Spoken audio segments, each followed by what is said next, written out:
marketing doesn't work for free. I always peel it back and say, listen, I have tied our marketing to revenue, because if you'll do that, and if you use these military strategies to see how you're going to win, all of a sudden now you're not just marketing. No, that's the revenue producing engine. What I like to argue is that we need to take more of a military approach, and that's looking at people as allies. And so if you can find other companies that are allies, they want to promote you, they want to cheer you on as hard as you're cheering yourself on, it's a lot better. And that's where I think sometimes we get stuck when we see a campaign failing. Sometimes we let it run too long because we're worried that it's going to impact us personally. This is the Relentless Pursuit of Winning podcast, where we are here to educate, equip, and inspire people to build extraordinary companies. We're so glad you're here. Don't forget to like, subscribe, and hit the bell so you can get updates every time we drop a new episode. Now let's get it started. Hey guys, welcome to another episode of the Relentless Pursuit of Winning podcast. My name is Rick Meekins. I'm going to be your host as usual. And in the studio, we have Lee Pepper. How are you, sir? Doing great, Rick. Thank you so much for having me on today. Oh, absolutely. Absolutely. I'm looking forward to this show because we're talking about military approaches to marketing. This should be good. This should be great. Excellent. Folks, if you haven't done it already, make sure you like, subscribe, hit the bell so you can get updates every time we drop a new episode. And without further ado, let's get it started. Lee, can you give us a little background, who you are, what you do, and why you do what you do? Sure. My name's Lee Pepper. I retired a few years ago after a couple of stints as CIO and CMO, Chief Marketing Officer, at a number of behavioral health companies. And before I started my corporate career, I served in the United States Army. And my book that I've spent the last 18 months writing and editing and now getting published really dives into these military strategies that I then translated into my corporate success. Cool. Awesome. What got you into marketing to begin with? I mean, you said you were in the military. I don't think you were doing marketing in the military. I could be wrong. No, I mean, I've had kind of I can't make the connection here. I've had a very interesting career. So, I enlisted, I took a year off my sophomore year of college. I enlisted in the Army, came back and was serving in a reserve unit, and then went to officer candidate school, eventually armor school, and finished up my service. And then I was fortunate to get associated with Ross Perot. He was running for president in 1992. I volunteered on his campaign, and then I was hired as his youngest staffer. They moved me out to Dallas. And I spent a little over 10 years working for different companies associated with him. And then at Perot Systems, this is back in the late 80s, I was fortunate to be working on a healthcare account, and the internet was just taking off. And so I got seated on an account where we were doing a lot of web development. And then eventually he bought a company in Nashville, relocated to Nashville with that opportunity. And then I went to work for a digital marketing company. And that's kind of where I transitioned from IT into digital marketing. And back then, digital marketing, websites, that was all under the purview of the chief information officer, the chief technology officer. So I was serving as a CIO, and I really was not that interested in help desk and servers and printers anymore. I was really kind of fascinated and wanted to move my career more on the web development side. So that's how I made that transition into marketing through digital marketing. Yeah. That makes sense. So a lot of you, and I guess I'm making a little bit of a leap, or a lot of the military strategy that you base your marketing on is from OCS, and just kind of apply, like observing and seeing where the application, where it applied throughout your career with the Perot. Yeah, well, offices? I'll tell you, the very first strategy that I thought of and applied to my business career was something called force multiplication. And it was a strategy that was written about by Karl von Clausewitz, who was a Prussian general, during the early 1800s. He was a contemporary of Napoleon. And this is something that we learned at Fort Knox and Armor School, where I first started reading his treatise on the subject called On a War. So this is a 250-year-old, book. And I remember studying that in Armor School. And so when I was at Foundations Recovery Network, where I was CIO and CMO, which is a behavioral health company, we were under a lot of pressure, because we're transitioning from a yellow pages. They were spending $1 million a year on yellow pages. And I knew that was the past. The future was, digital marketing, SEO, paid search. And this is even before Facebook. This is when we were still doing MySpace. I knew where the future lay, but I had to figure out this transition, and force multiplication was how we accomplished that, because we were able to do one thing, like write a blog for your website, targeting SEO. but I could only pay for that one thing. Well, I had to figure out how to start. Oh, let's start recording the interviews, and maybe that will be the basis of a podcast. Oh, and while we're doing that, let's put cameras there. Now we've got video. Let's take photos, and now we can put it on MySpace. Back then, and all of a sudden, that force multiplication, which is what von Clausewitz was talking about with combined arms in the military, I applied to marketing. And all of a sudden I became best friends with the CFO because that also is very budget friendly, because most companies pay for these things multiple times versus like, wait a second, I'm paying for the article. I can do these other things for just a little bit of extra incremental costs. And now I've multiplied the impact across all these platforms. So that was the first military strategy that I actually then wrote about and documented. Okay. Okay. So if I understood correctly, you're working from the perspective of taking one piece of content and just using it in Mm-hmm. multiple arenas, if you will. Yeah, because von Clausewitz, his genius was that, back in ancient times, battles were really decided based on mass. It was a single soldier versus a single soldier. And, even going back to the Greeks, when that soldier fell in the phalanx, the next soldier came up and they did battle singly.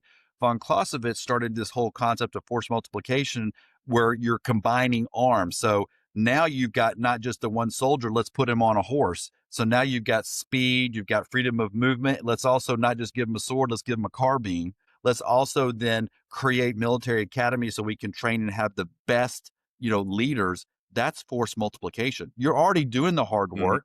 You've already got that soldier. So why not arm Hmm. them, give them more that they can work with. Same thing in marketing. Like a lot of times we're doing hard work, but we're just doing Hmm. it one time. We're kind of looking at it from a mass perspective versus saying, how else could I repurpose? How else could I use this content to really go and combine and then win? Okay. Okay. Okay. Let's talk nuts and bolts. Let's get down to the basics of it. Okay. So we have a goal. We need to accomplish. We need to launch a book. Yes. So what is the basic? What is the first thing that we need to do when we're thinking from this perspective of applying military strategy? Yeah, I think, for a small business, first, I'll use the example of a small business owner. So, for Hmm. small businesses, a lot of it is our money, right? That we don't Hmm. necessarily have big backers. We don't have private equity yet, or hedge funds coming in. So it really is our money, that's going out. So this is where things like force multiplication and also this idea of commander's intent that I write about. So a lot of times, we will, because it's our money, we will want to micromanage every aspect of the business and also in marketing. And that can be to our Hmm. detriment. So what I write about with this example of commander's intent is that we need to give our intent. We need to explain what is the mission, what's the goal, and then we set our parameters, our scaffolding, and that's going to be compliance, that's going to be budget, it's going to be schedule and scope, as examples. But we need to let our staff go out and figure out how to go and win that battle. Too many times Hmm. we're micromanaging people to death and creating this bureaucracy. And that's where I think sometimes people have this rub with, as an example, millennials. I'm 56 years old, Hmm. Rick. I love working with millennials because I Hmm. am giving them the orders, but I'm giving them that freedom to go and tackle that mission to win. And that's where, if we set the commander's intent, we then have to let them go and do that and figure it out. Okay. Okay. So if I understand you correctly, you're going to say, okay, this is my goal. I want to sell 10,000 books, develop it. So my thinking is we develop a Yes. strategy at that point. Is Well, that yeah, the that's where, yeah, the expectation? strategy comes in, like setting commander's intent, like applying things like force multiplication. But what ends up happening in business, instead of having the overarching strategy, right, as a leader, which we need to set, we start jumping from tactic to tactic to tactic.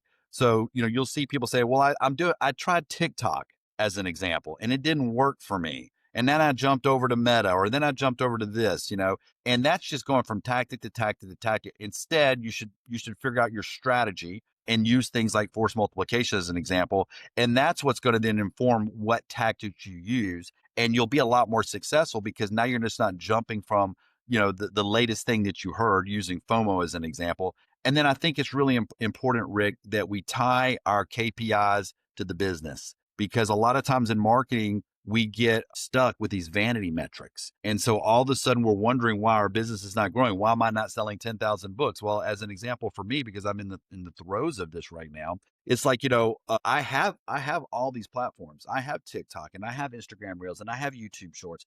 but I have to track like, what is that actually converting? Because just because I might have thousands of people that are interacting or following me on TikTok, have I sold any books through there? Like I have to be able to measure that. It's not enough to say I've got this many impressions, this many views, or people say, well, I'm doing this top of the funnel, I'm doing this branding. Okay.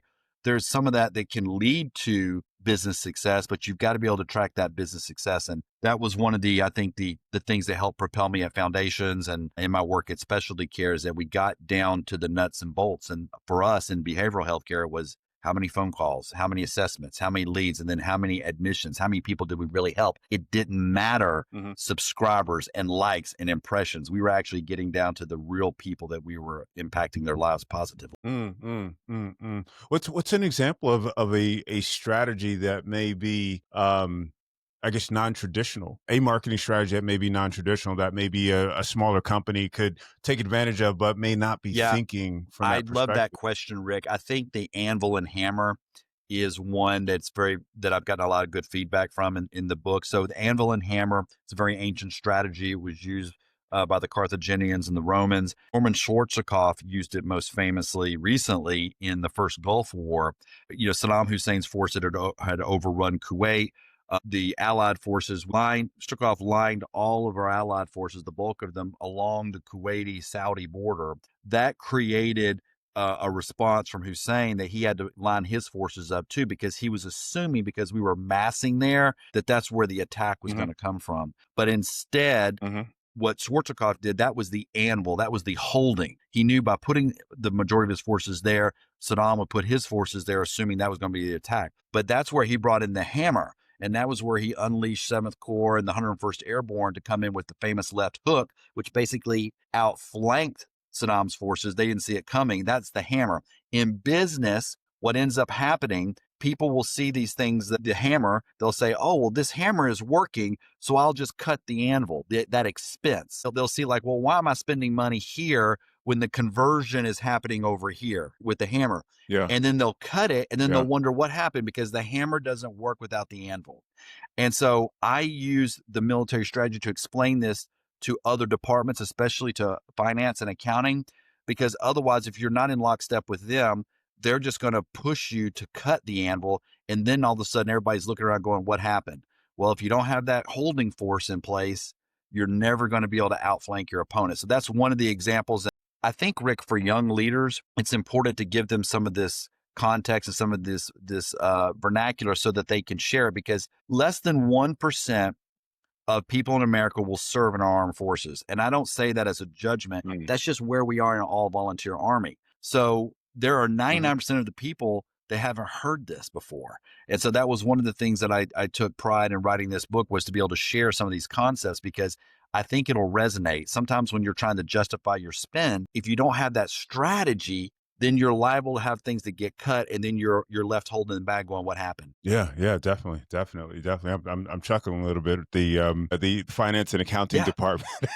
Well, because they're well-meaning. Give us They're some well-meaning, Rick, but sometimes you get these cognitive biases, and marketing is one of these things that for a lot of people, a lot of leaders will think marketing is a tax, and they want to pay as little tax as possible, or they'll think of marketing as being a black box that they can't understand. Like they don't know what's inside your box. It's like magic.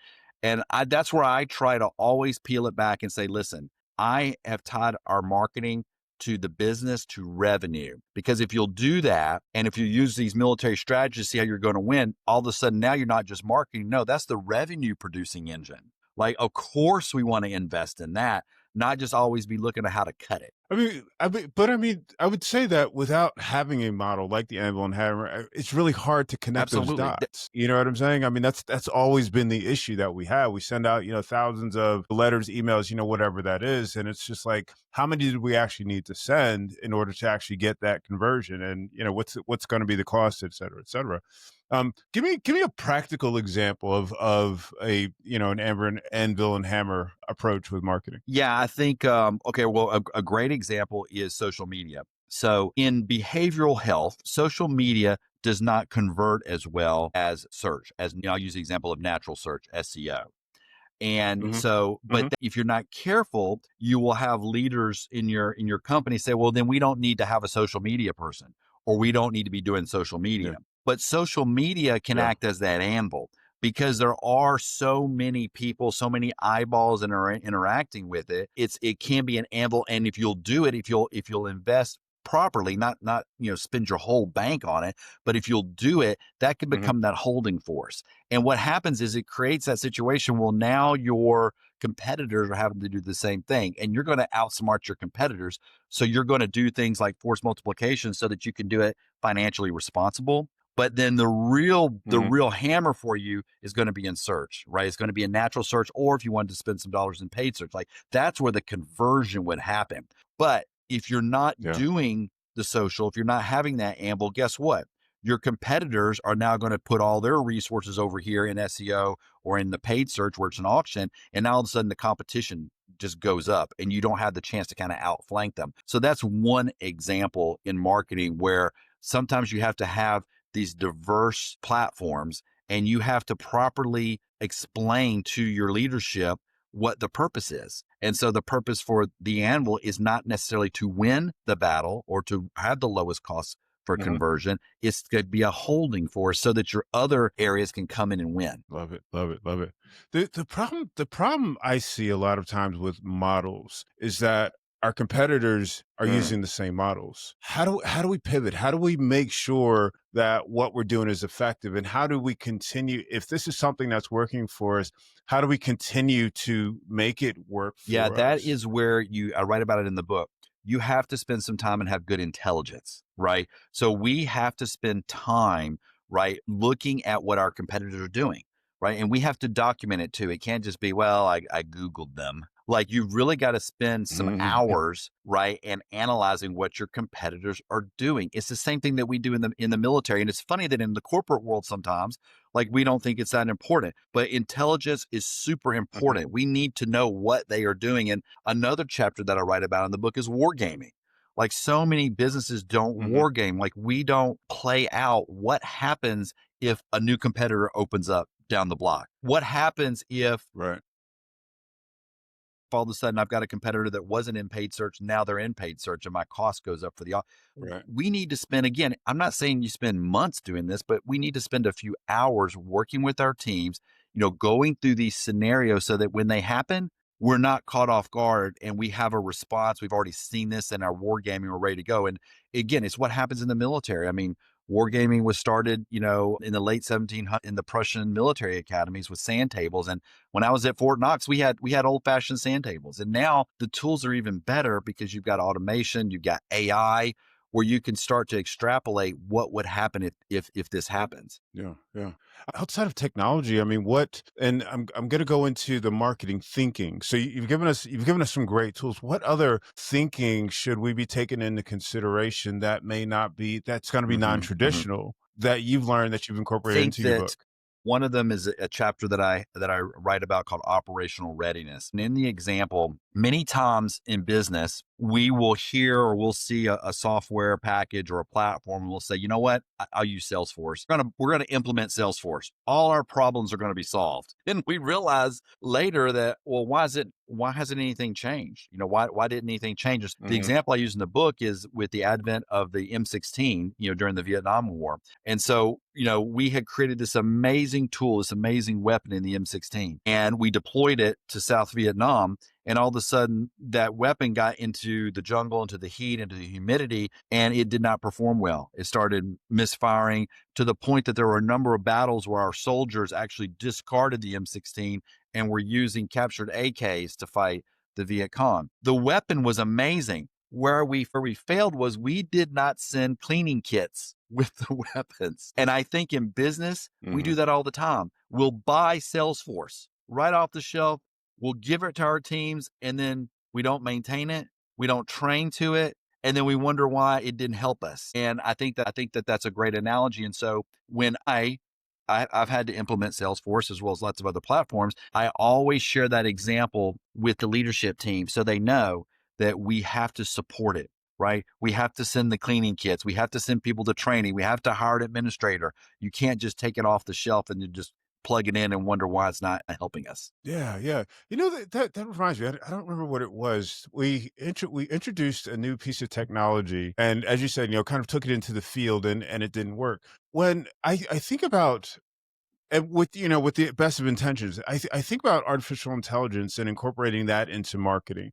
I get messages all the time. Hey, we can automate, your all of your content creation, your podcast, et cetera, et cetera. How do you work with companies? Is there a strategy, I should say, where you help companies evaluate new solutions or new technologies in order to incorporate that into their war Yeah, I mean, chest? to me, I'm pretty agnostic when it comes to tools because there are so many amazing Hmm. tools, like a CRM. I mean, you can go with the Cadillac, you can go, call recording software, you can go with a call rail, you can go with a CT or Invoke. I mean, there's so many. So I try to be, as a leader and also as a consultant, I try to be agnostic because the real issue is the team. So what is the team that you have in place? And do you have a good leadership structure? And do you have the right kind of people are they in the right seats? Like, to me, that's where it all starts. And, I'll use an example, in the military, everybody is trained in basic training to shoot, but nobody ever won a Hmm. war just because one soldier knew how to shoot. And so I see that play out in Right. business all the time. And that's where it gets back to, you have to have the strategy and you have to have the leadership.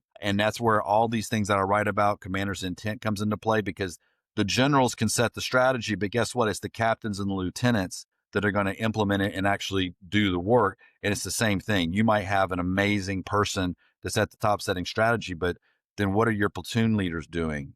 What are your company commanders doing? Because that's where the actual work gets done. And, one example that I write about, I was hired one time for a company, and when they hired me, they said, Lee, we don't want you to do anything for 90 days. Just go around, observe. And I told them the story of Patton, when he took over after the failed Battle of the Kasserine Pass in World War II, North Africa. When he was put in, within 90 days, Patton had taken a failed campaign, and in 90 days, we had ousted Rommel from North Africa. So why would a company hire somebody and then want to box them in and say, don't do anything? We can do amazing work. And Hmm. that's why it doesn't take 90 days a lot of times to turn the business around. But somehow in our mind, sometimes we think that's the case. But again, I love the analogies and the research, that I put into the book, because when I share that if America and Patton can oust the Nazis in 90 days, what could you do in your business in 90 days? You can do a lot. Yeah.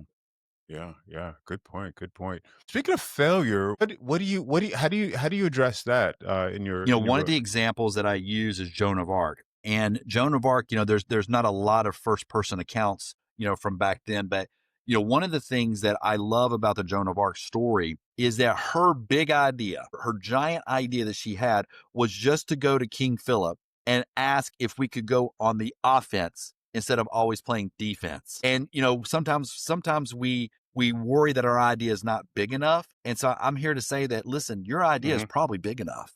You just have to have the courage to go and implement it, because that's what Joan of Arc had. She had the courage just to go and ask the French king if he would support her town actually going on the offensive against the English instead of playing this defensive struggle that they had for many, many years, failed out and tried to negotiate. That was her one big idea. And it took a lot of Hmm. courage and guts. So I think that Hmm. there's a lot of people that will hear this that are in business that sometimes maybe don't think their idea is big enough. But I think I'm here to tell you, your idea is probably big enough. It may be something as simple as, could we just attack today? I like it. I like it. I like it. What's a strategy you would put in place where we may have had a campaign? We run a 3-month campaign. With great expectations, and we're Hmm. not hitting the numbers. We're not hitting the conversion, the revenue numbers that we're looking for. How do you evaluate that? Glean what you can from it, and then use it to You push have to forward be into your willing to next campaign. pivot. And that's one of these things where a lot of times people will think the military is very hierarchical and very controlling, but it's very, it's very hierarchical in the sense that we have amazing training and everybody is held to a certain standard. But when Hmm. you're in the moment, when you're in the battle, or when you're in the training exercise, you have to be able to use your smarts and everything you've learned and all the training to pivot. And that's where I think sometimes we get Hmm. stuck when we see a campaign failing. Sometimes we let it run too long because we're Hmm. worried that it's going to impact us personally. Mm. I have had many Mm. campaigns that failed, but I was willing to acknowledge them early and willing to pivot. And I was willing to communicate and be very transparent to say, listen, we tried that. It didn't work. Now we're moving. I mean, a great example that I just had recently with one of my clients, that I helped them set up their paid search strategy, and we were not getting what we expected out of it in the first 30 days. And we completely, we, Mhm. we said, listen, we owned Yeah. it. We said, this is how, this is how much we spent on it. We didn't get what we wanted. Now we're moving to this. And you know what? I always get support. People love the transparency. They understand that you don't always get it the first time or the second time out. And it's one of these things too, where it really, because I do a lot of work in behavioral healthcare, and it really resonates with the whole story of recovery. Because people that are seeking recovery, whether it's for addiction or substance or mental health, they don't always get it the first time. And it's okay. That's part of the journey. But you got to be willing to say, it didn't work, I'm going back in. Yeah. And it's the same thing, I think, in marketing, just like it is in battle. You can't just say, like in the military, you can't just keep throwing money into a situation that's not working, because you're going to get overrun before you have that chance, So you have to be willing to pivot. Yeah. I've always seen market, at least the early phases in marketing, as experimental. We're putting out a little bit of, we put our toe out, we put our bait out there or whatever, and we're trying to see what's going to happen. We make the adjustments. But the other piece of marketing, and you kind of alluded to it earlier, is this dynamic, and you think about it from, you think about it from a battlefield, the enemy's not sitting there exactly where we thought they were going to be with exactly what we expected. We got a lot of intelligence, obviously, but how do you address that? I mean, we're going into the business market, and there's competitors that are coming in, leaving, there are new technologies, et cetera, et cetera. You talked about intelligence earlier, but how do we make sure that we're staying on top of who they are, what they're doing, and how deep do we need to go? I think, getting Rick, that great question. information? I think today there's so many amazing tools that we didn't even have back in when I was first starting at Foundations. But the real thing is that so much of it can be in real time, and you've got to get out from behind spreadsheets. I'm big about that, but we have to be tracking. So like, I'm in Charlotte today at one of my clients, and one of the first things we did was put up a monitor in their admissions center, and it's tracking phone calls, it's tracking leads, assessments, admissions. It's also tracking things like search traffic, it's tracking YouTube views. All that is there tracking so that we can kind of start to understand the trends. It doesn't mean that we're going to switch things right at that moment, but we understand the trends and we see where things are going.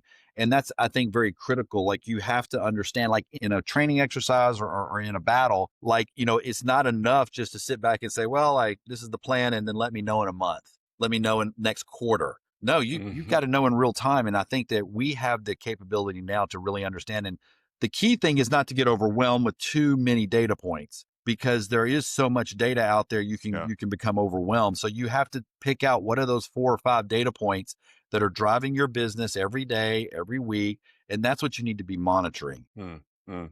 So if I'm a CMO, I read your book. What is the biggest shift in my role, in my perception of my role, that I'm going to get out of reading the book? One of the big things is this idea of understanding what the cognitive biases that other departments can have on you, and you may not realize it. One of the examples that I use is HR, and marketing can have such an amazing impact positively on human resources. And what happens is most companies do not take part of their marketing budget and apply it to HR. And that's a huge miss, because HR wants to have help to solve their hiring problem, especially in healthcare, where it's super competitive and it's very expensive. But if you can use marketing to showcase your company as being a place that people want to work, and all of a sudden you can go to become the employer of choice, that makes HR's job a lot easier. Same thing with building assets. All these assets that you're building to go after, convert, either sales or getting customers or clients or patients. The same thing can be used to help HR get people into interview. And so this is a huge opportunity, huge win. But guess what? Marketing doesn't work for free. So you have to take some of that budget. I like to use 5%. You have to use some percentage of that budget and give it to marketing so that they can grow and they can partner with you and do these amazing things. But most companies, there's a wall, and they'll say, I don't know what marketing's doing, but I've got Lee over here. He's trying to post on LinkedIn about a job. And guess what? It's not going to work,? And so I hope that when people read this book, they'll say like, wow, that's amazing that we can do this and we can partner, and then let marketing really be that driver and help solve some problems. And I've used examples in accounting, how they can do it. And, I think another great aspect of this is this chapter I have on allies. So many times in business, we're only looking at these partnerships or these paid partnerships. what I like to argue is that we need to take more of a Mhm. military approach, and that's looking at people as allies. And so if you can find other companies that are allies, they want to promote you, they want to cheer you on as hard as you're cheering yourself on. It's a lot better. And I use the example in the book of Mhm. GoPro and Red Bull. They do so much cross promotion. They do co-branding and co-marketing, and they don't do it. GoPro doesn't say, well, Red Bull pay me this, or, vice versa. They're doing it because they love each other, and they Mhm. know that their customers, are very similar. And that's where a lot of businesses we could do that. In the behavioral health field, I think we're pretty good at that because everybody is so involved in Mhm. celebrating people that are getting, sober, and they want to be looked at like that. But I think in a lot of other Mhm. businesses, they miss out on that Yeah. chance to be an ally like we do in the military. In the military, we're looking for allies. We're not, we're not necessarily saying, well, how much can you pay us? And then we'll come help. No, we're looking for people that are going to be there for us through thick and thin. Mm, mm, mm. I remember I was in the army, and they did a lot of when I was in we did a lot of activities to kind of build morale. Morale was, something that was very important. And I think about that with respect to companies. I'm thinking about a company I work with. We did some rebranding, and then we also wanted to work on the company culture. What strategy would I apply from your book to building that company culture to Yeah, market to the internal I team? I write about this. I think in the chapter I talk about the DD 214. Everybody's as a vet's got a DD 214, and that's where they mark your training, your education, your badges that you've earned. And I think that a lot of companies miss out on celebrating some of these accomplishments. And I always think about in marketing, the very first thing that anybody who's joining the marketing team, we always say, go take the Google Analytics 1 course because it's super easy. It's kind of dipping your toe into it. Even if you're coming out of college, you probably haven't taken it. And then as soon as they graduate from that, you'll get your little electronic certificate, but we want to celebrate it. And then we want to document it and put it in their human resources, file jacket. And I think that a lot of companies don't do that. And I think that, when I was at Foundations, we used to have, every other week we'd have these meetings on Wednesdays where they'd bring in cake and we would go around and share, who did this training, who did this. And I think that a lot of times we've lost that, especially now that we're all working remote. The other example I'll tell you, Rick, is, challenge coins are really big in the military. And I think that sometimes we miss out on giving Yep. some awards, recognizing people like we do in the military, with the challenge coin. I think that we've lost that. I think some companies do a great job, but I think, I think about Starbucks. You Mhm. walk in, you see all these pens that the baristas have, and some of those are earned. Like, you have to do certain things, achieve Mhm. certain things. And people forget that some of those little things like that really go a long way. And the military does a great job. And you think about the battle flags you get, and all the pride and the esprit de corps. And I think that we miss out sometimes on how we can achieve that in our companies, because if you really want to be successful, we spend more time at our work than we do with our families a lot of times, and so you'll get a lot more out of Mm, people yeah. when they feel like they're really working toward a mission, and so I think that some of these things, building that esprit de corps, can help. Cool, cool. Awesome, awesome. What's the most exciting thing on this journey to Well, I mean, to, uh, this is writing not the just to book blow and, smoke up your publishing it? skirt, Rick, but it's meeting people like you. I mean, this has been amazing, the amount of people that I've met in the whole podcasting world. It's been very enlightening to see that there's so many people out there that don't know me, but they're cheering so hard for me. And so that's, I think, one of the things that I've really, Mhm. it's given me faith in America, that we still are that land of innovation, and that there's so many people that just want to see you succeed. Truth, truth. Absolutely. I love doing this. I love doing this. So we covered a lot of I think we covered a lot of territory in the book. Is there anything that we No, may I have think missed that you one want to thing talk that I'll about? say, because I obviously talked to a lot of veterans, because I volunteer with our Veterans Treatment Court in Nashville, which is an alternative sentencing court. I think that this book also, a lot of times we do a great job getting you into the military, and there's a lot of rah rah while you're in, but then we don't always do a great job when you get out. And so I think that this book, I hope that people, if they have somebody in their family that's a vet or just getting ready to get out, I hope they'll send it to them, because I think what I've done is I've been able to apply things that don't necessarily, you wouldn't think they would apply to the corporate setting or to marketing, but I've been able to translate them into these mental models that I think anybody can access. And I think that there's going to be a lot of times that people get out of the military and they're not sure what to do. How do I how do I apply what I learned over the last 4 years or 8 years or 20 years into the corporate world? And so I hope that they can use that as a blueprint to kind of maybe think a little bit bigger picture and go, oh, I see how that could apply. And so when they go on that job interview, right, they'll be a little bit more successful in the way they translate their experience into the business world speak. I love that. I absolutely love that. I love that. Is there anything else you're going to be doing with the book in the future? Maybe some sort of masterminds or I classes or think the training or biggest anything thing like is that? I have been booked for a TED Talk. So I'm doing TEDx Ocala in November. So I was very excited. Thank you.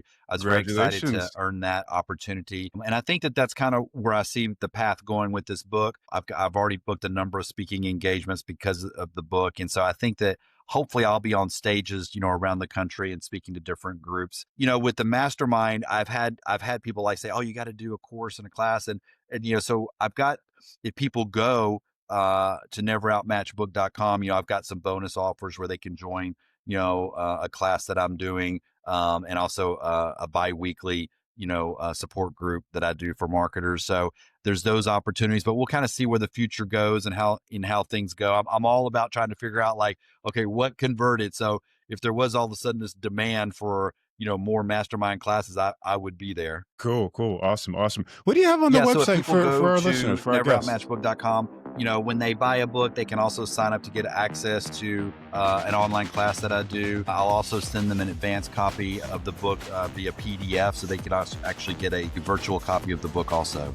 Awesome. Thank you for that. No, I just appreciate all the work you're doing, Rick. Rick, and thank you for your service. And I'm so happy that I got to connect with you. And, when you come to Nashville, you make sure you look me up. I'd love to show you around and take you out and show you what real biscuits are down here. I'm absolutely down with that. Absolutely. Hey, Lee, thank you so much for being on the show. I learned a lot. I love this. I'm sure our audience did as well. Hey, thanks. You too. Folks, thanks for watching or listening to another episode of the Relentless Pursuit of Winning podcast. We will catch you next time.